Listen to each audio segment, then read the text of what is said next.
कोण म्हणतात की नर पपईच्या झाडाला पपई लागत नाही, हे आहे त्यांचं सबूत. आज बघा इतक्या पपया लागल्या आहे की त्याच्यामुळे माझी टोपलीच भरून जाईल.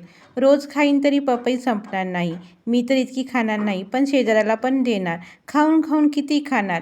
इतके पिकून गेले आहेत पपई की पूछो मत. तर बघा, कच्च्याही तशाच आहेत आणि पिकल्या पण तशाच आहेत. 2-2, 1-1 दिवसांनी इतके साऱ्या पपया पिकतात की तोडणं मुश्किल होऊन राहिलेलं आहे. आणि खरंच सांगते, जेव्हा आपल्याला मिळत नाही ना कोणतीही वस्तू, तसं खाऊ-खाऊशा वाटते. आणि जेव्हा इतकं सारं मिळतात ना, तर इतकं बोर होऊन जाते की खाऊशा वाटत नाही. तर बघा, इतके साऱ्या पपया मी तोडलेले आहे. पुन्हा काही झाडं आहेतच. चला तर मी छोट्याशा बॅगेमध्ये काय काय लावलेलं आहे तर दाखवते. तर इथे कारलीचे झाड आहे बाजूला आणि ते वांग्याचं झाड आहे. खूप मोठं झालेलं आहे. एकच झाड आहे पण खूप असं पसरलेलं आहे आणि याला फुलं पण लागले आहे. काही दिवसांनी याला वांगेसुद्धा लागेल. आणि ते राजगिऱ्याची भाजी, हे एक नाही पुन्हा बाजूला आहेतच. आणि हे आहे मिरचीचे झाड. ते छोटे छोटे रोपटे होते ना, तेव्हाच मी लावून घेतलेले आणि काही रोपटे शेताकडे पण नेले आहेत.